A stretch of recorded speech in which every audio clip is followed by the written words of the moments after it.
tal, amigos del alma? Bienvenidos nuevamente a nuestro programa Hace Tiempo y Allá Lejos, donde lo más importante son los recuerdos que buscamos en los cuentos de los abuelos y en viejos libros y antiguos baúles. Todo lo traemos a ustedes con mucho gusto para que los disfruten por aquello de que recordar es vivir. El tema de hoy versará sobre algunas ayudas especiales a las que recurrían los paraguaneros de antes y, ¿por qué no?, también los de ahora, para recuperar la fortaleza varonil, que por razones naturales, accidentales o de mucho uso se iban perdiendo con el tiempo. Hoy eso no es problema porque hay medicamentos de rápida acción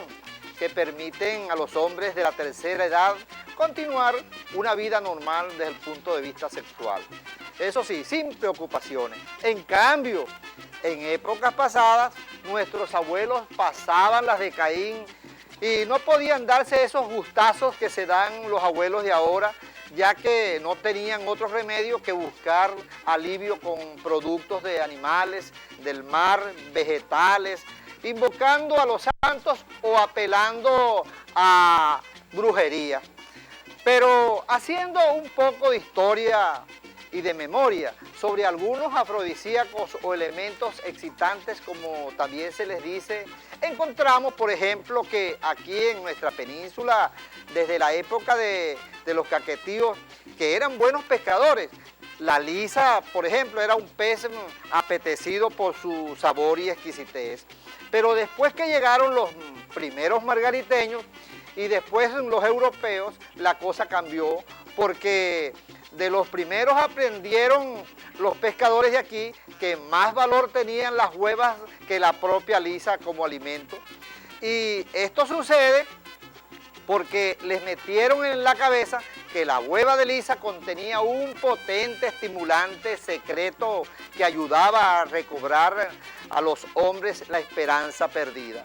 Es decir, había el convencimiento a fe ciega que el que consumía esta especie marina debería estar en condiciones fenomenales para cumplir a cabalidad con sus deberes conyugales. Ya para la década de los años 50, la hueva de lisa había adquirido en Paraguaná cierta fama y prueba de ello se podía observar en los dispensarios de salud con los primeros médicos que llegaron a esta tierra de gracia y que por haber salvado la vida a un familiar recibían en agradecimiento las benditas huevas de lisa. Mientras esto sucedía, otros la compraban en cualquier orilla de playa para llevársela a un capataz que le había conseguido trabajo en la Gigi Way o la Foster Willis. Igualmente, con la caída de Pérez Jiménez, la demanda de las huevas de lisa se hizo mayor debido a que muchos paraguaneros se aparecían a las puertas del Congreso Nacional o de algún ministerio a entregar personalmente a un chivo grande unas huevas de lisa en señal de gratitud por haberle conseguido una beca, un carguito de maestra para una hija o quizás una petición para lograr la electricidad y el agua en algún lugar apartado de aquí de Paraguaná. Redondeando la cosa, algún misterio tienen las huevas de lisa porque de otra manera no se explica por qué tanta gente se alebrestaba o sigue mañoseando en los meses de enero a abril, que es la época cuando más abundan en el Mar Caribe. Con razón, Alibret Martínez afirmaba que las huevas de lisa empezaron a escasear en Paraguaná cuando los primeros adulantes viajaban constantemente a Caracas. Esto, vamos a decir que es por una parte, esas facultades que tenían la lisa. La otra es cuando llegan los europeos y se dan cuenta que aquí en Paraguaná los pescadores en su mayoría devolvían o echaban al mar camarones, langostinos, cangrejos, mejillones, almejas, chipi, langostas, ostras, mejillones, calamares y otras especies marinas. Y lo hacían quizás por ignorancia o porque les repugnaba o les daba asco esta variedad marina que no consideraban apetecible para el consumo humano. Pues bien, Esta nueva cultura, traída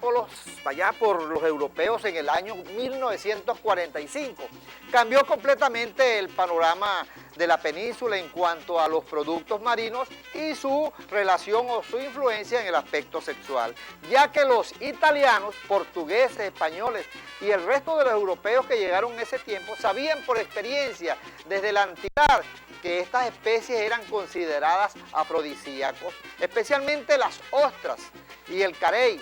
Por cierto, este último, el carey, era muy solicitado por los militares venezolanos en cuarentena, que lo han considerado siempre lo más adecuado y recomendable para los aterrizajes forzosos en tiempos de escasez y veranos largos. Pero es que los paraguaneros en cuestiones amorosas no solo han puesto su fe en peces, moluscos y crustáceos, si se quiere, también tiempos atrás se valían del reino vegetal y es la razón por la que mucha gente de Los Taques, Punta Cardón, Pueblo Nuevo y Buenavista encargaban a la sierra coreana urupagua para hacer con ella una combinación con el aguardiente de Cují que supuestamente, dicen algunos, daba unos resultados explosivos. Por esos mismos lados de la sierra preparaban, o no sé si todavía lo preparan, el llamado jarabe de taparita, que según los entendidos, además de ser un buen depurativo, es altamente milagroso en los adultos mayores que, a decir de muchos, dejan de pistonear y hasta llegan nuevamente a ser padres entre los 70 y los 80 años. Lo mismo sucedía en Urumaco con un señor llamado Jesús Baldomero Saldivia, quien tuvo 31 hijos con su legítima esposa, sin contar una veintena que tuvo por fuera de la casa. Pero su capacidad reproductora no era a base del jarabe de taparita, de ese que nombramos anteriormente, sino más bien como resultado de comer fororo, es decir, harina de maíz cariaco o morado con leche de cabra recién ordeñada. ¿Qué tal? ¿Cómo lo ven? Y por último, cuando todo le fallaba a los hembreros o mujereros de antes, bien porque llegaban a viejos, limpios y sin cobre, o bien porque perdían su sexapel. Imagínense ustedes un gallo sin sexapel, un gallo sin espuela, ¿no? Sin sexapel. Entonces, como último recurso, se resteaban con el más allá, invocando al ánima sola, haciéndose despojos, fumando el tabaco o rezándole oraciones a San Lucas, a San Cipriano, Juan Vicente Gómez, a Juan Salazar, el cabito Cipriano Castro, y poniendo de cabeza al milagroso San Antonio de Padua. En fin, de todo, pero de todo se valía dentro del campo de la magia erótica en los tiempos de los abuelos que podían darse el gusto, a rin pelado y sin control de natalidad, de llegar a tener hasta 15 o 20 muchachos, por aquello de que donde comían 4 podían hacerlo 8, y si lo hacían 8 también podían comer 16, y así sucesivamente, porque lo que más le rendía a la familia paraguanera eran los muchachos, pero además eran tiempos de responsabilidad, de trabajo sin trasnochos y sobre todo de comida sana y natural.